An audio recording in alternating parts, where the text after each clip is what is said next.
Buenas tardes a toda la audiencia de Radio Pública. Les habla Susana Vilca. Estamos acompañados con Mario Anco y Juan Carlos Piscoya.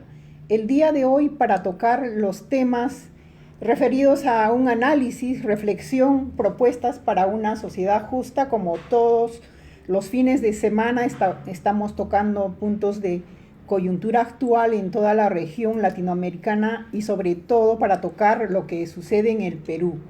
Y además, en esta oportunidad vamos a tocar temas laborales, temas de trabajo, el empleo, el desempleo, así que son puntos importantes que interesa a la sociedad peruana.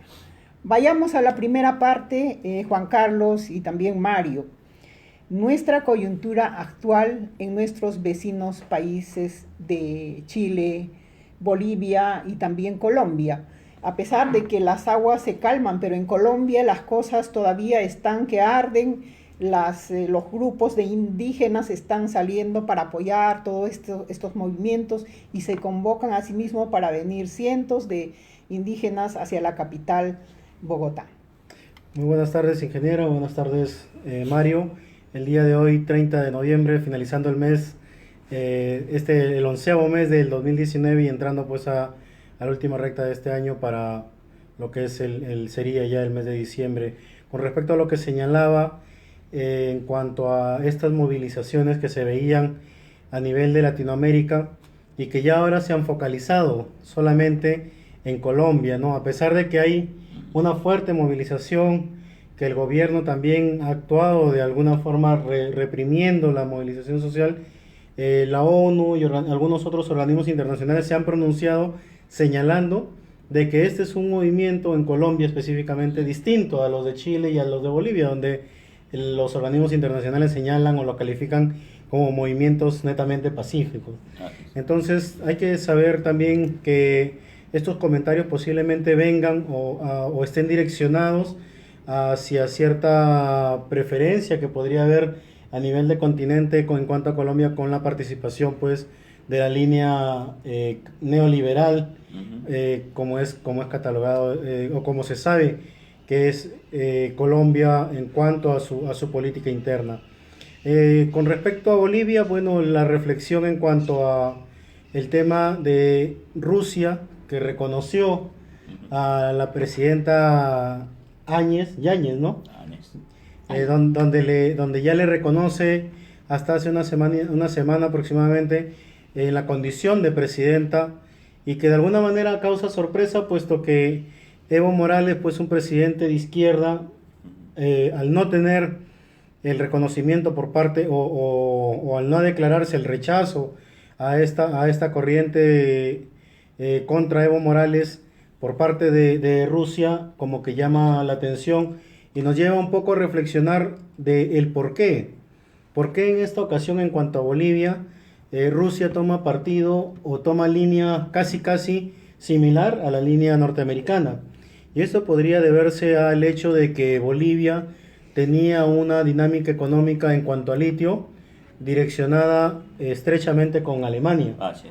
Y donde Alemania, pues, querramos o no, con el precedente de la Segunda Guerra Mundial, podría aún considerarse como un potencial enemigo tanto del frente ruso como del frente americano, de Occidente, ¿no? Entonces ahí es donde podría estar las motivaciones de que América o Norteamérica le reconoce a la presidenta Yáñez en Bolivia, y Rusia también es que toma partido reconociéndole en esa condición, dejando de lado y quitándole cierto respaldo en cuanto a nivel de potencias al líder, pues Evo Morales, ¿no? Yo creo que estos recursos estratégicos, Juan Carlos, han hecho de que siempre haya este tipo de movimientos y también apoyos de grandes potencias cuando ven los recursos, por ejemplo, en países como es Latinoamérica, Perú, Chile, el mismo Bolivia, cuando hablamos de litio, y también Perú no escapa de esto. Perú tiene un potencial grande en litio, y no sabemos, cuando hablamos de todo lo que es la revolución tecnológica, vamos a tocar esos temas también, y seguramente va a ser de amplio debate, y en su momento debemos tocar nosotros en este programa. Mario. Así es, muy buenas tardes, ingeniera, muy buenas tardes, Juan Carlos. En efecto, yo creo que esta agenda que en cada país ha dejado esta ola de protestas es una prioridad para cada estado, ¿no? Entonces, en ese tenor, yo creo que es legítimo de todos los países que se pronuncian de acuerdo a cada interés, porque en toda relación internacional, tanto los gobiernos como países, siempre hay un interés por debajo, por no decirlo así, quizás para no llamarlo directamente. Entonces, en esta situación, Bolivia, si bien es cierto, con el gobierno de Vladimir Putin se llegó en un esquema, bueno, había una buena relación, pero también el de Bolivia tiene una serie de intereses. Uno de ellos manifestaron que es el litio. Ellos han suscrito un convenio para ejecutar en alianza la industrialización de este recurso. Pero en el terreno geopolítico también un fuerte interés de Estados Unidos, ¿no? Entonces yo creo que el proceso electoral que ya se ha convocado y ya está en marcha, y entonces un poco que desinfló, porque este va a pasar para los 2020, ya tiene que haber un nuevo gobierno y seguramente va a nuevamente seguir algunas políticas que el gobierno ya dejó, ¿no? Entonces mucho va a depender de quién lo asuma. El caso de Chile más bien es una agenda bien compleja, ¿no? La agenda está ya compuesto, el gobierno ya reconoció y ha convocado incluso para que pueda ya trabajarse la reforma de una nueva constitución. Entonces eso va a pasar por una serie de hechos, de debates que tiene que implementar nuevamente, porque Chile ya tiene una constitución que está vigente desde 1980, todavía de la dictadura de Pinochet. Además de que ha merecido más de 18 reformas, pero estos no han tenido buenos resultados, entonces ahí va a tener un trabajo bien complejo, a lo menos los constitucionalistas o quienes conocen la realidad de Chile. Al igual que el de Colombia, ¿no? En Colombia también hay una agenda que se viene en estos momentos tejiéndose, porque eventualmente ahí surgen cada día más protestas. También la disconformidad de la población casi son muy similar a de Chile y algunos países. Entonces esta situación, si bien es cierto para nosotros, para el Perú va a impactar de alguna manera, porque hace poco, por ejemplo, yo tenía un amigo que hacía un comercio en confecciones con Bolivia, se le han cerrado el mercado. Entonces, al igual en varios rubros, creo que el país está conectado económicamente, así con Chile, con Bolivia y también con Ecuador y Colombia, en nuestros países vecinos como Brasil, todos. Somos una economía que por las fronteras día a día que nosotros comerciamos, hay fuertes intereses económicos. Entonces esperamos que estos países que lleguen a buen cauce, que solucionen sus problemas, y también el Perú vaya viendo una situación, porque también es nuestro referente siempre cada uno de estos problemas que se generan en estos países vecinos, también nosotros debemos preocuparnos y evaluar y vernos cómo estamos nosotros, por ejemplo, en varios de estos problemas, como en salud, educación, transporte, infraestructura. Hay una serie de tareas que todavía nos demandan, ¿no? Claro que sí. Y también en el Perú, esta semana hemos tenido, creo que, grandes anuncios y grandes decretos que han salido para tocar algunos puntos, después de lo que sucedió también lo de CADE en la semana, el CADE 2019, donde se tocan temas económicos y sobre todo puntos que en el país resaltan, como es la lucha contra la corrupción, y los anuncios que hizo el presidente Vizcarra, los diferentes ministros, y cuando la joven ministra de Economía y Finanzas habló sobre la equidad de género, la igualdad de oportunidades, los presupuestos para estos temas y reiterando la lucha contra la corrupción, yo creo que son temas que estamos siguiendo como peruanos, estamos siguiendo qué está pasando, cuáles son los avances. Se ha anunciado también el sistema universal del seguro de salud, que ha sido una esperanza para muchos peruanos. Finalmente se ha dado este decreto, lo que esperamos ahora que se amplíen los presupuestos, porque todo pasa por el tema presupuestal. Si no, siempre vamos a estar en las malas atenciones, en la falta de calidad en la atención en salud para nuestros conciudadanos peruanos. Bueno, uno de los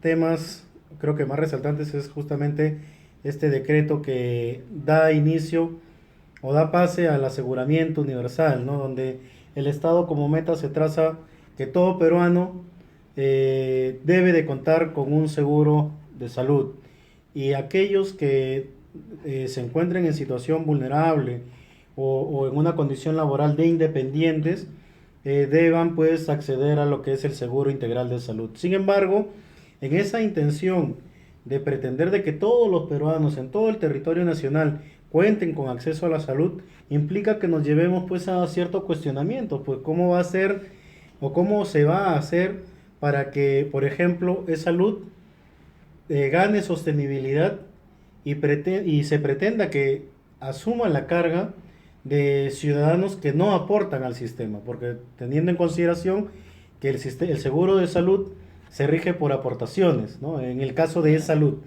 y al darle la probabilidad de que cualquier ciudadano pueda acceder al servicio de salud, se pretendería o se daría lugar también a que un sinnúmero de ciudadanos pretenden acceder a los servicios que brinda salud, considerando pues que hay hospitales de CIS, hay hospitales de MINSA, postas médicas que no tienen o no cuentan con los especialistas ni con la tecnología que sí tiene el Seguro Social de Salud.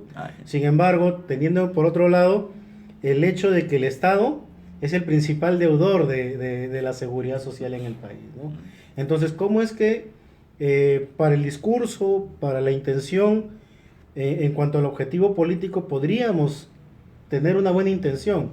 Pero como usted señala, ingeniera Susana, ¿cómo es que se le va a garantizar al sistema los presupuestos para darle sostenibilidad? Exacto. Creo que eso es lo más importante. Todo pasa por los presupuestos. Cuando hablamos que el 30% de la ciudadanía prácticamente está cubierto por este alcance de salud, pero hay otro porcentaje mayor que no cubre los 20% que faltaría con el SIS. Creo que alcanza más o menos al 4% que faltan ¿no es cierto?, de todavía ser atendidos por este sistema. Justo a ellos va dirigido esta norma. Yo creo que eso es saludable. ¿Tú qué dices, Mario? Sin duda, el anuncio es bueno, ¿no? Yo creo que cuando uno escucha que todo peruano, por el simple hecho de haber nacido y tener nacionalidad peruana, ya tiene este acceso a salud, a la cobertura de salud. Pero la pregunta es cómo, de dónde sacamos el dinero, porque siempre en cada anuncio puede ser bueno, populista, todo, pero ahí vamos a ver cómo estamos en arcas, porque si no generamos ingresos, si no hay recursos, puede ser un anuncio, pero que no dé ningún resultado. Entonces se calcula que son 4 millones aún todavía los peruanos que no tienen ningún seguro de salud. Entonces, si nosotros hablamos, por ejemplo, en el ESIT se ha trazado una meta de 85 solos por asegurado, pero lo que finalmente, en realidad, lo que se gasta es un promedio de 580. Entonces necesitaríamos más o menos 2.500 millones anuales para coberturar. Entonces, y en el presupuesto no lo tenemos, tampoco en el presupuesto actual no se está discutiendo. Eso quiere decir que en el 2020 no se va a aplicar, ¿no? Entonces, ¿cuál es el plazo que el gobierno se ha trazado para que se implemente? ¿O va a ser gradual? Y hay un ente colegiado, creo que dentro de la norma, que se ha contemplado para que lo diseñe un plan. Sería bueno que aperturen un debate y que finalmente puedan consensuar cuáles son los montos. Y otro es la precariedad en la salud. En todos los sistemas de cobertura que tenemos siempre hay un déficit de precariedad, empezando de la infraestructura. Todavía nosotros no hemos cerrado, tenemos hospitales que todavía de aquellos decenas de años que arrastramos con serios problemas, que hoy como pendiente en obras para construcción. En Cusco tenemos un hospital que está ya cuántos años parados, no se concluye. Entonces ese tipo de problemas tenemos en cada de las regiones. El servicio también, como ha manifestado, creo que el servicio de atención de salud no se cobertura porque hay profesionales que aún no cubren, por ejemplo, en varias zonas, varios países. Entonces hay una inmensa desafío en la política de salud que no estamos coberturando. Entonces yo creo que el presidente sí ha puesto este tema, que se discuta, pero de manera integral, ¿no?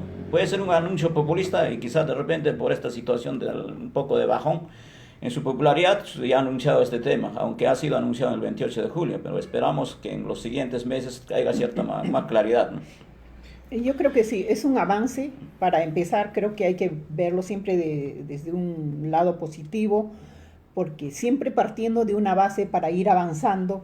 Ahora el siguiente paso es pedir más presupuestos. Yo creo que en eso coincidimos todos y tenemos que hacer eco siempre a través de estos programas y también conversando con las autoridades con quienes corresponde.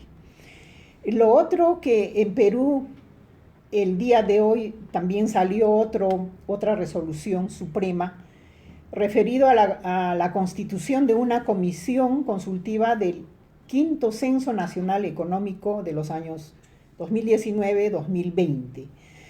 Para mi punto de vista, este es un gran anuncio también. Cuando hablamos, por ejemplo, del sector minero, de los pequeños mineros, de los mineros informales, que recordando ya hace más de una década cuando estuvimos en el Congreso de la República, trabajamos estos temas planteando un censo nacional de mineros informales. Creo que va a ser bien cuando hablamos de censar la economía de nuestro país a través de los actores en las diferentes actividades productivas, en este caso el minero, por ejemplo, cuando no estamos viendo resultados en la formalización minera. Creo que los registros que se han dado hasta ahora no han dado los resultados que se esperan. La misma gente que está involucrada dentro de lo que es esta actividad lo está viendo que no hay un avance como se quiere. Tampoco las autoridades lo están viendo, y los que somos del sector conociendo este tema vemos que no ha habido avance, es que no ha habido un punto de partida, no ha habido esa cifra para decir a tantas personas dedicadas a esta actividad tenemos que formalizar de esta manera. ¿Cómo los hemos encontrado? ¿Cuál es nuestra base para trabajar sobre esto? Creo que ha llegado el momento y es una brillante oportunidad para que esto se dé dentro de lo que va a ser este censo económico. Y de eso creo que no solamente el tema de la formalización minera, también de los otros sectores productivos. El sector industrial, los sectores de agricultura, de pesquería, creo que todos deben estar registrados bajo censo para tener esa base y saber cuántos pobladores tienen como actividad principal estos sectores productivos. Bueno, yo creo que todo censo es bueno, pero hay que un poco mirar para atrás. Tenemos censos agropecuarios, al menos, que hemos tenido y han tenido buenos resultados. Hay buenos documentos para trabajarlo y para diseñar una política de país en este sector.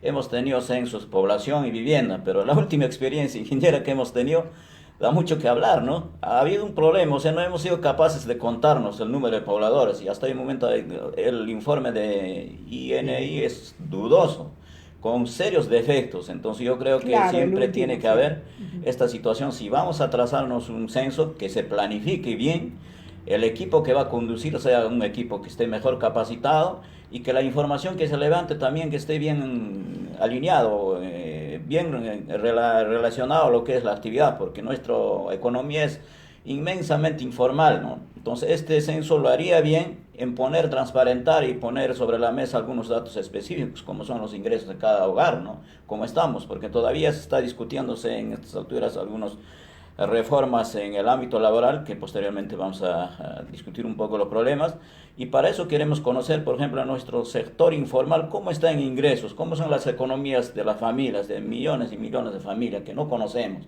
que no están dentro de los registros de ningún organismo.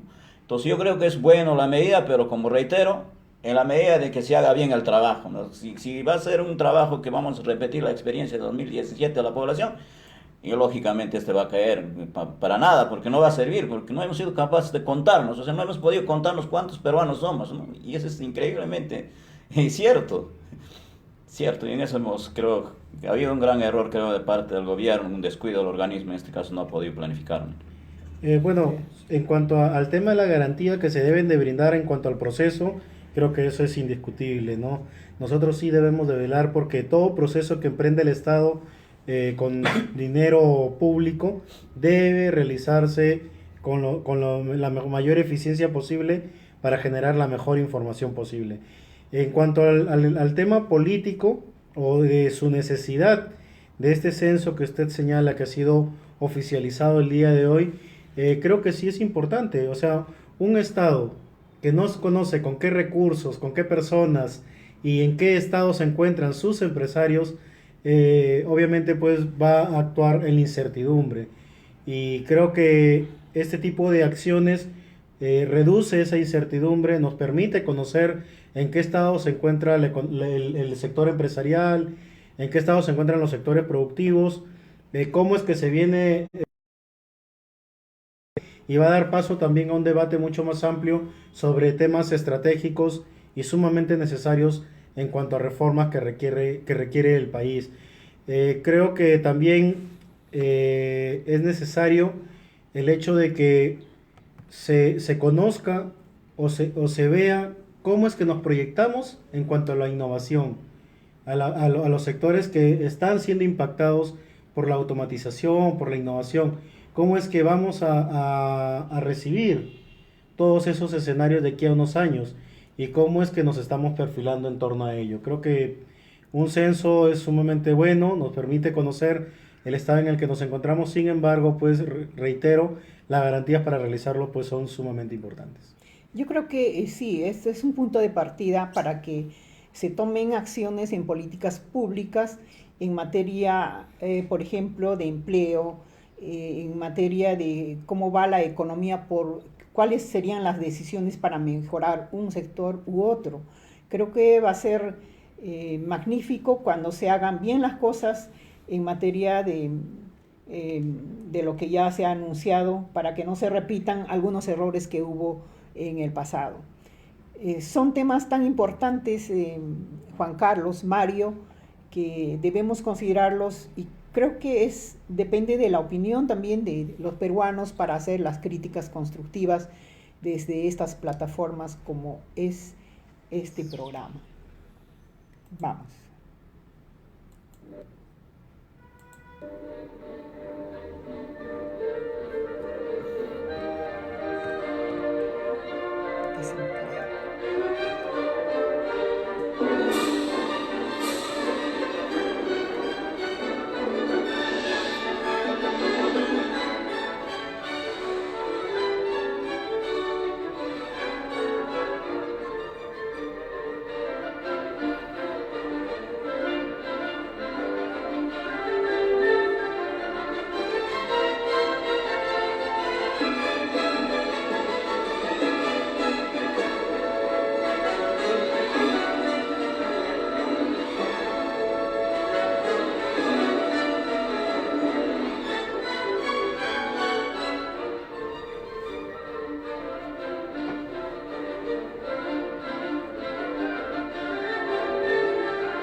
Mario, Juan Carlos.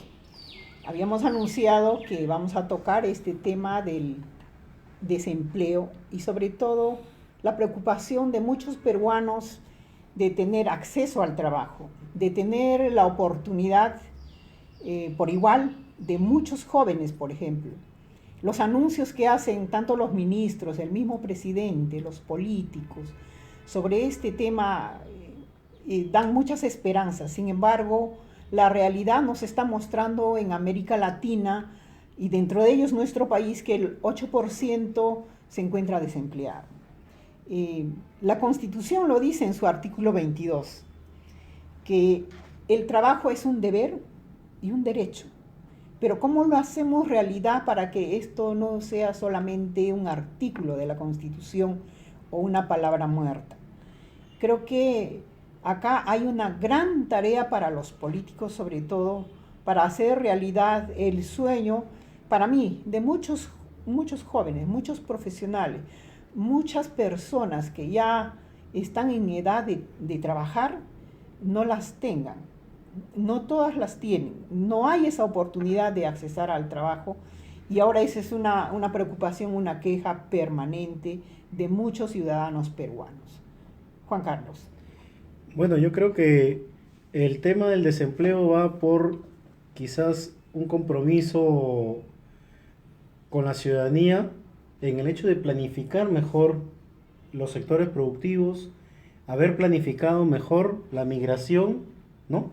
Porque hoy en día ya hablamos de 1 millón o de más de 1 millón de migrantes venezolanos que de alguna manera han impactado en la plaza laboral de quizás los sectores de jóvenes que eran antes los que cubrían plazas pues, de servicios o de los retail, ¿no? Que son estos sectores que convocaban casi semanalmente para diferentes áreas como despacho, atención al cliente, y sin embargo la migración es la que está impactando. No es necesario o no es bueno que a partir del análisis de la migración creemos un discurso xenófobo, ¿no?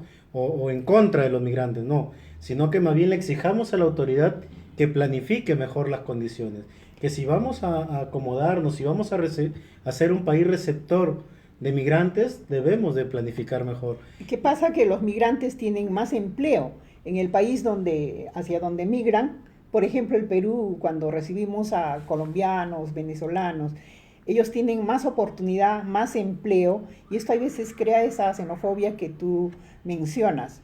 ¿Por qué? Porque muchas veces ellos tienen los pagos más bajos, eso que los peruanos no lo hemos aceptado.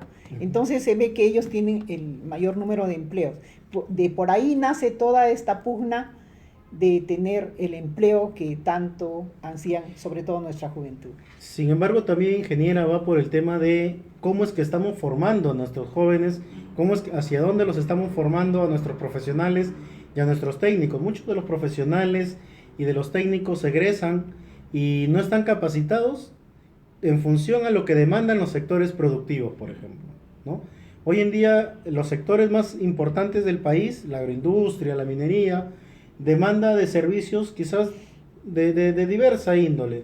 Sin embargo, no todos los profesionales de todas las universidades del país están capacitados para responder ante esa demanda de estos sectores.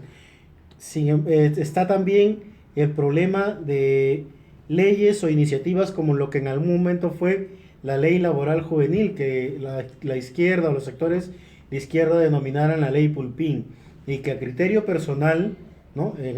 Algo muy personal, yo creo que hubiera sido el piso sobre el cual hubiéramos empezado a escalar hacia mejores condiciones para la juventud, mejores condiciones laborales para los jóvenes, ¿no? Está el hecho de que aquí en el Perú quizás el emprendimiento sea hacia sectores que son producidos o que son impactados constantemente por diversos actores o diversas empresas, ¿no? Por eso tenemos microempresas que se dedican, muchas microempresas que se dedican a hacer lo mismo, y entre ellos están compite, saturando entre sí una plaza que obviamente ya no responde para más. Hace unos días estaba en una conferencia sobre ciencias de la computación, ¿no? Todo el impacto que está generando la innovación a través de la ciencia de la computación. Y hay empresas en el mundo como Facebook, por ejemplo, que tiene 40.000 empleados. Hay empresas como Huawei en China que tiene 180.000 empleados, ¿no? Y sin embargo, la visión de la mayoría de jóvenes aquí en el país es: algún día yo quiero trabajar para Facebook, algún día quiero trabajar para Google, algún día quiero trabajar para Huawei. Y no tenemos la visión, o no le hemos puesto el chip a nuestros talentos, a nuestros jóvenes, a nuestros futuros profesionales, de que más bien empecemos a emprender sobre proyectos de la línea de Facebook, de la línea de Google, de la línea de Huawei. Entonces, eso nos enmarca o nos deja muy en claro la línea de la dependencia, ¿no? O sea, el peruano que sabe crear software quiere migrar a trabajar para una empresa del exterior. Sin embargo, muy poco estamos haciendo los ciudadanos, los padres de familia, las autoridades y los propios profesionales por empezar a realizar emprendimientos o generar condiciones para que emprendimientos como los de la alta tecnología puedan hacer viables en el Perú. Entonces, eso con un solo dato, creo que Facebook tiene más dinero en acumulado, ¿no? Más dinero que el propio Perú. Gracias. Entonces, hay empresas que a través de la tecnología y también junto a otros sectores estratégicos podría generar mejores oportunidades o diversificar la gama de puestos de trabajo para nuestros ciudadanos. Pero es necesario, por ejemplo, para un emprendimiento tipo Facebook o tipo Google, que tengamos como base 50.000 especialistas en software, que el Perú no los tiene. Entonces tenemos que empezar a echar a andar para poder llegar en lo más próximo a esa línea de acción, impulsar ese sector o estimularlo y que se sume a generar puestos de trabajo junto a la minería, junto a la agroindustria y junto a otros sectores estratégicos que son los que generan los puestos de trabajo para los peruanos. Y que en algún momento, si esto fuese bien, va a generar los suficientes puestos de trabajo como para que también podamos ser mucho más receptivos y puedan venir extranjeros quizás a trabajar en el Perú y que no nos tengamos que pugnar lo poco que hay, generando rivalidades o rencillas o discursos xenófobos que son los que causan discordias o rupturas, pues, ¿no? Pero es un denominador común este tema del desempleo, no solamente en un país como Perú o en un país que suponíamos un país modelo como Chile. Chile también se ha quejado en sus movilizaciones últimas sobre el tema de oportunidades. Creo que apuntemos también a esos temas que son comunes en los distintos países de Latinoamérica, Mario.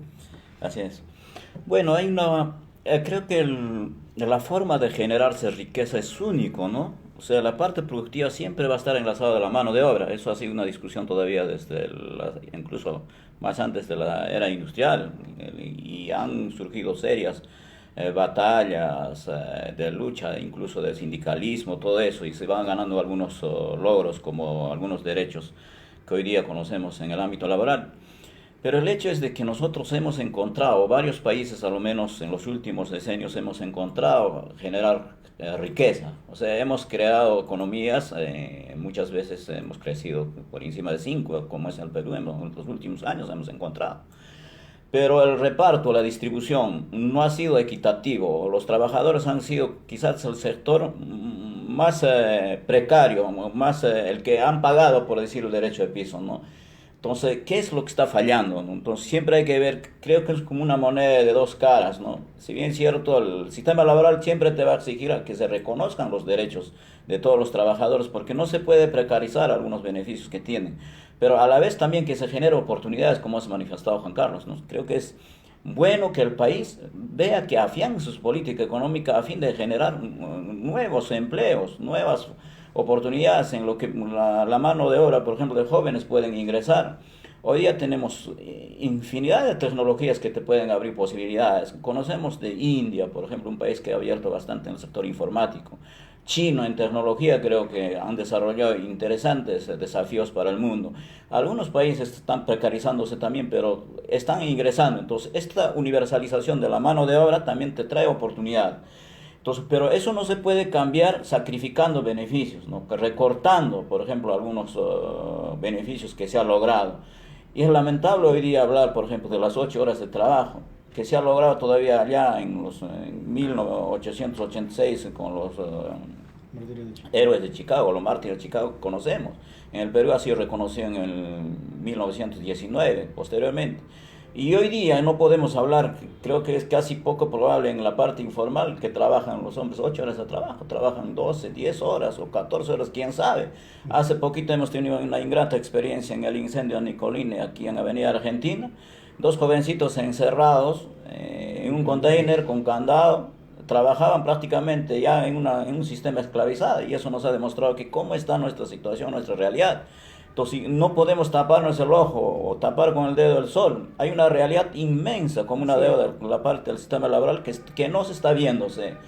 Entonces, así como el gobierno también puede dar algunos beneficios en la parte de las normas para afianzar el empleo juvenil, pero también tiene que abrir oportunidades. Yo creo que se puede dar muy bien, puede dar alianzas Y la educación creo que es, según le he entendido a Juan Carlos, que lo prioritario. Cuando tengamos gente capaz, no solamente el empleo podemos encontrar aquí, también a nivel del globo, ¿no? Eso es reconocible.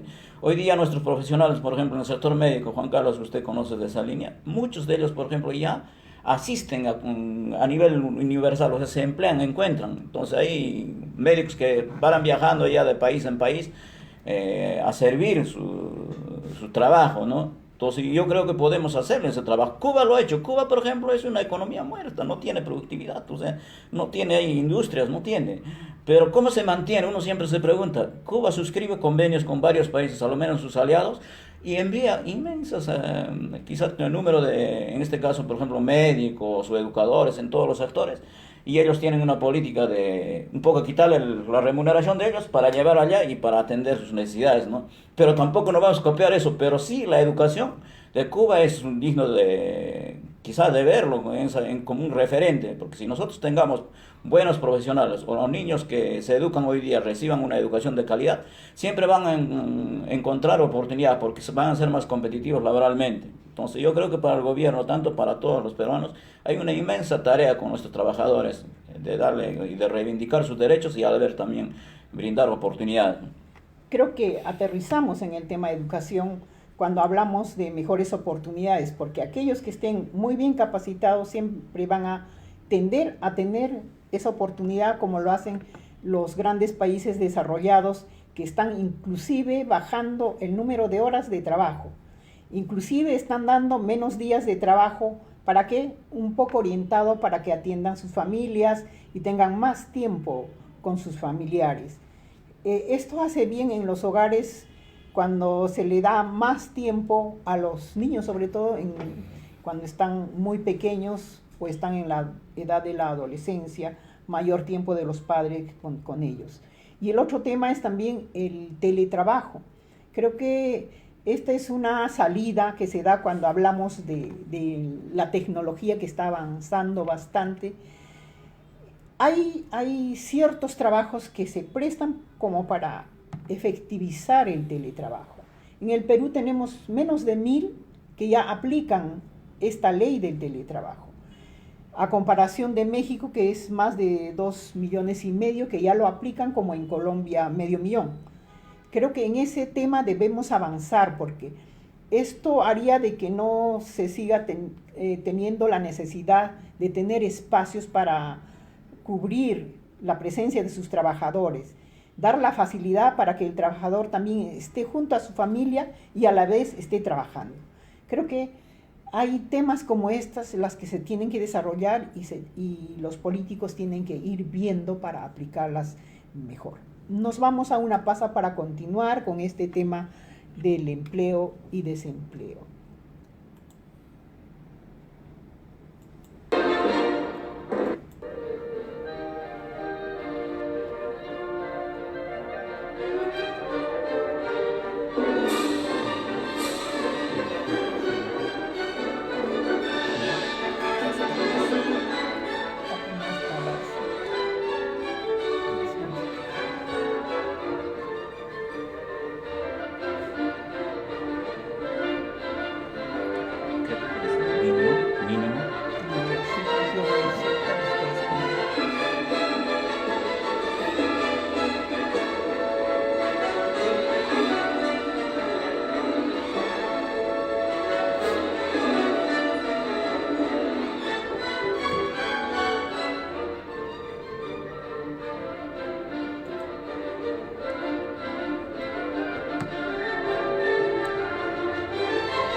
Y bien, otro de los temas, hablando del empleo, el desempleo, creo que es el salario mínimo.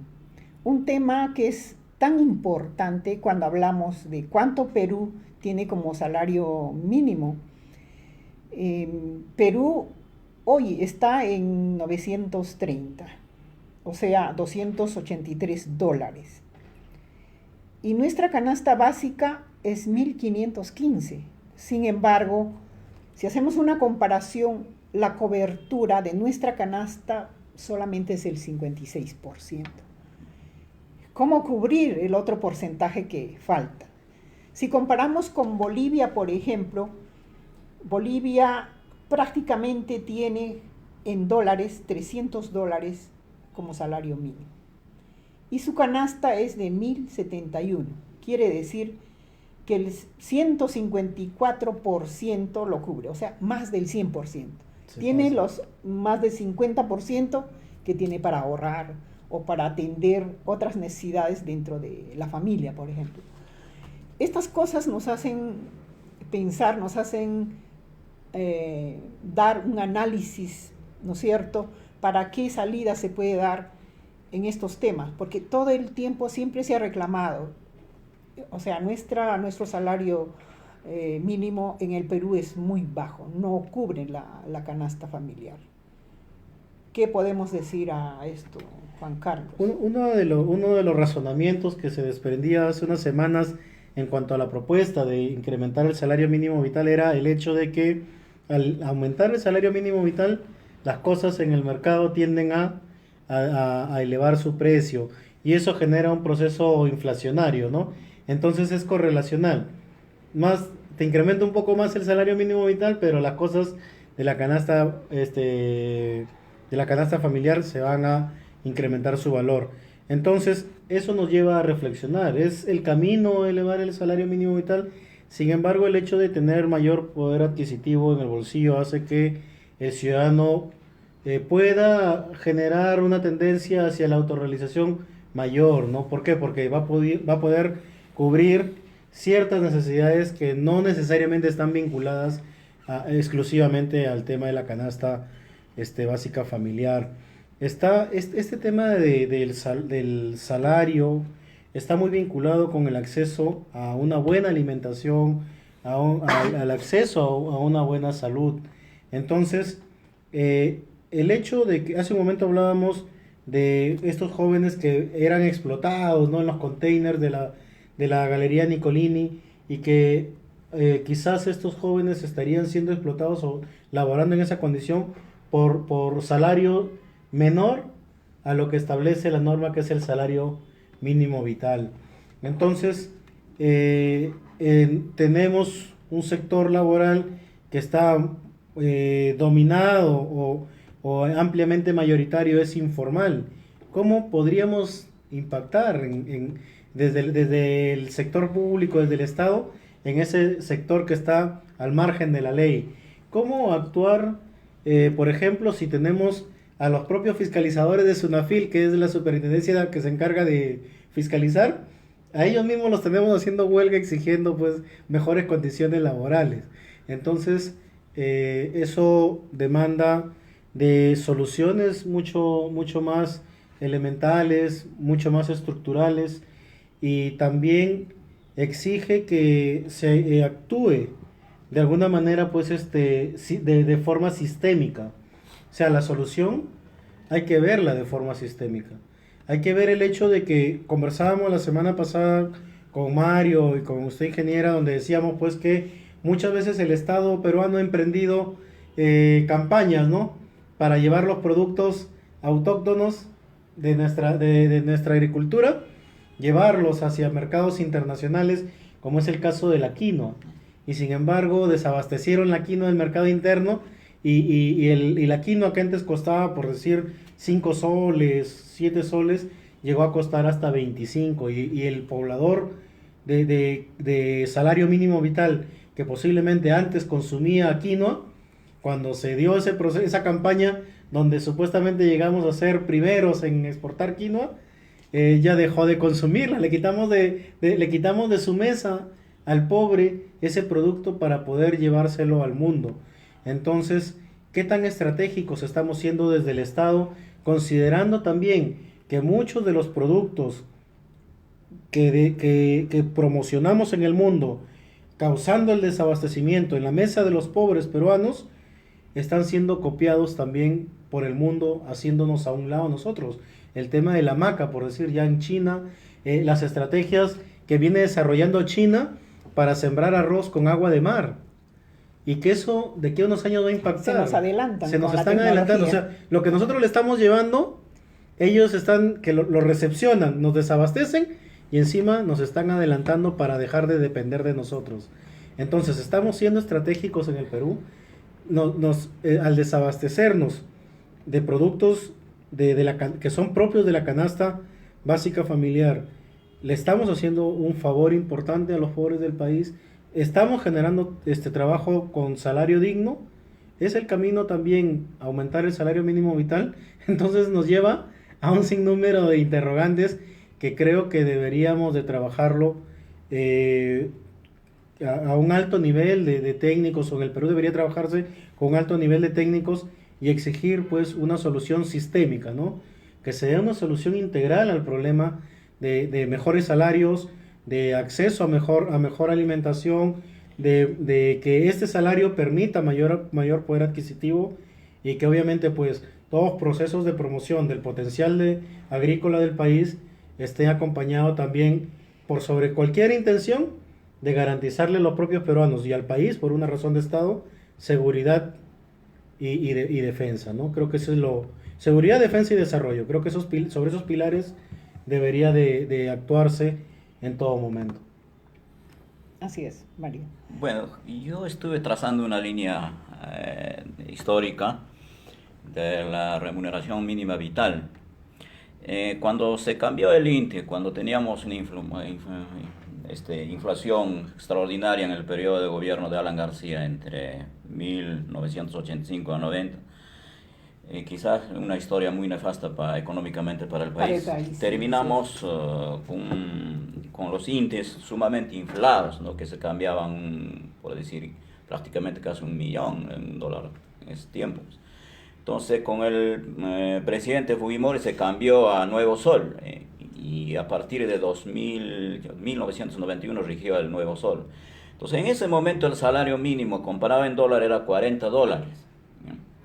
Entonces, haciendo una línea, trazando año a año la inflación como una referencia en términos de dólar, hoy día, este año 2019, tendríamos más o menos 570, estaría el mínimo comparando. O sea, hemos rezagado $570, ¿no?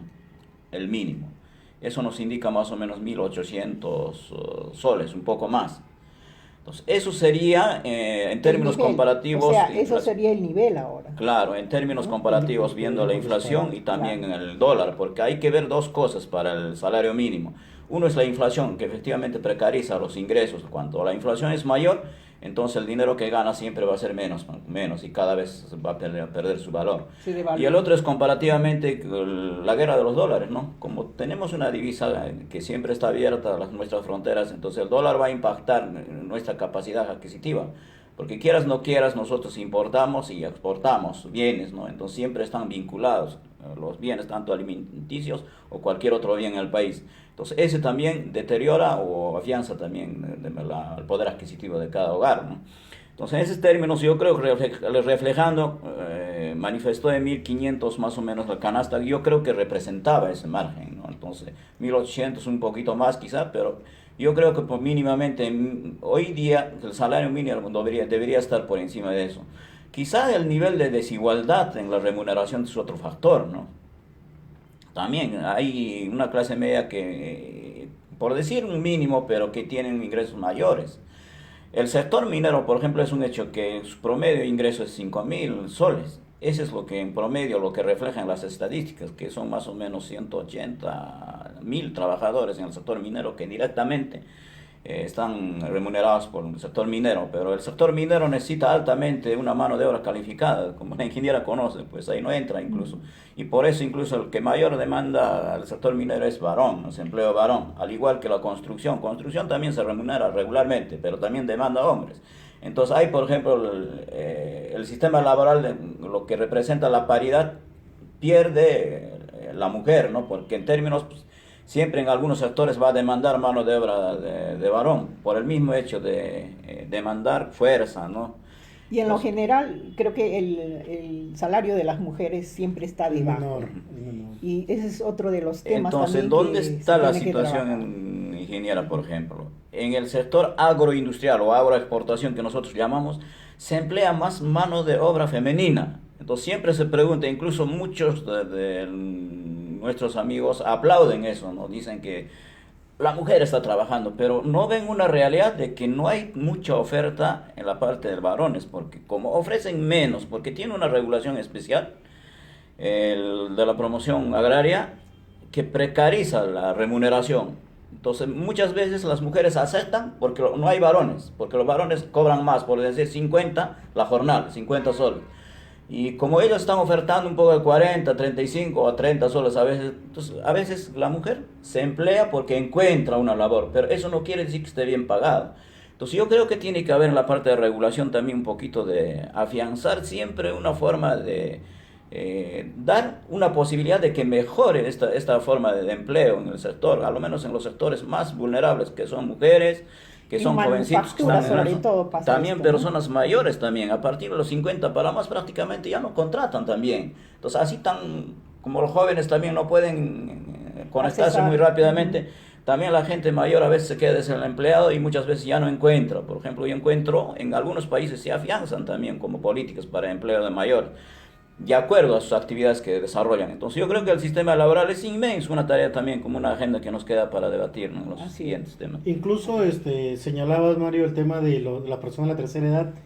Sin embargo, hace también unos días el sector de las AFP ya estaba queriendo impulsar el tema del sector de generación de oportunidades para personas de la tercera edad, pero no con miras reivindicativas, sino con miras a que estas personas de la tercera edad puedan seguir aportando a su régimen pensionario.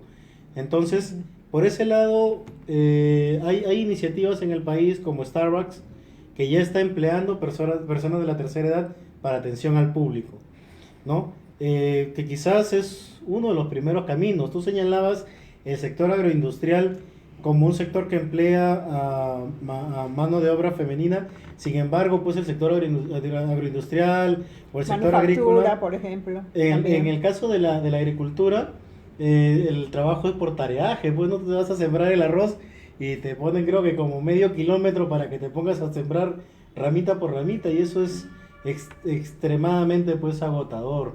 ¿Y cuánto es el pago? Pues es 30 soles a la semana, 35 soles a la semana, 40 soles a la semana. Entonces, cuantitativamente la estadística nos puede decir, oye, sí, estoy generando tantos puestos de trabajo, la mayoría son mujeres, pero habría que hacer una evaluación cualitativa, no ir más allá y ver cuáles son las condiciones en las que está trabajando pues esa mano de obra, bajo qué criterios se les está contratando, cómo se les está pagando.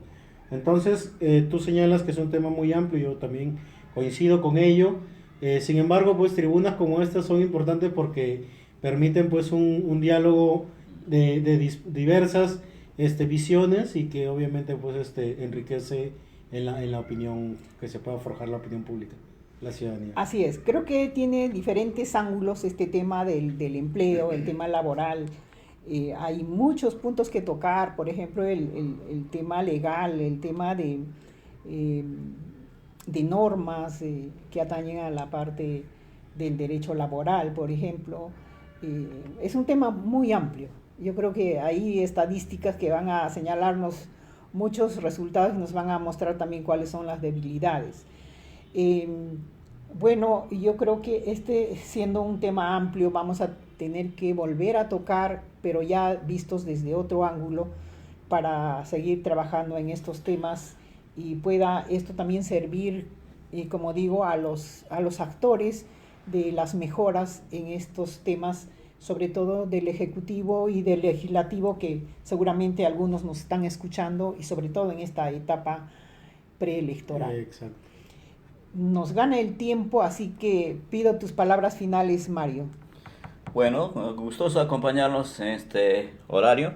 Seguramente la próxima semana también vamos a estar acompañando. Y más bien temas importantes como el trabajo, yo creo que es de alguna manera también para nuestros candidatos que hoy día están yendo al Congreso, y un poco vayan diseñando su trabajo, ¿no? Porque creo que al pueblo hay que darle para no repetir la experiencia de Chile, lo que está pasando. El de Chile es por precariedad de ingreso de las familias, que no pueden sustentar sus necesidades. Entonces en el Perú yo creo que no podemos descuidar. Hay que verlo con bastante seriedad cómo están nuestros ingresos. Seguramente la consulta que se va a hacerse nos van a reflejar y nos van a soltar algunas cifras, y eso nos va a servir para que nosotros podamos corregir a tiempo, para que no sucedan, como reitero, como en Chile. Y muchas gracias, ingeniera, y muchas gracias, Carlitos, y ya la próxima semana estaremos acompañando. Juan Carlos, tus palabras finales. Yo también quiero agradecerte, Mario, quiero agradecer a la ingeniera, a todo el público que nos sigue a través de Radio Pública allá en el Altiplano, y a través de la red social Facebook, ¿no? A todos nuestros oyentes, a los seguidores, y también pues llamarlos a que tengamos ese espíritu reflexivo, ¿no? A siempre preguntarnos por qué se dan las cosas, y sobre el por qué, o sobre esa solución al por qué, el cómo, ¿no? El cómo vamos a solucionar los problemas que nos aquejan. Comparto algunas visiones, algunas opiniones que se vierten en este programa, y creo que también hay temas de suma importancia en el marco de estos decretos que han salido por parte del Ejecutivo.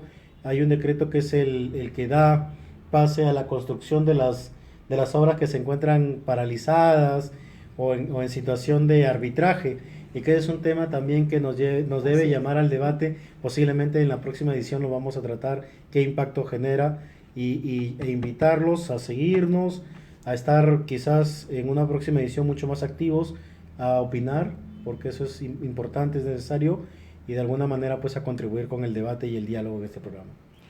Así es, Juan Carlos, Mario. Nuestro próximo programa va a tener como tema también el Plan Nacional de Infraestructura, un tema muy importante para el país y sobre todo para el desarrollo del país, porque a través de la infraestructura vamos a poder desarrollar las regiones donde se requiere que las actividades productivas también desarrollen. El tema de la conectividad es muy interesante, muy importante para que nuestras regiones entren ya a esta etapa del desarrollo que tanto pregonamos. Bien, y nos vamos de este programa hasta el próximo fin de semana. Desearles a todos los que nos están escuchando que pasen un bonito fin de semana. Buenas tardes.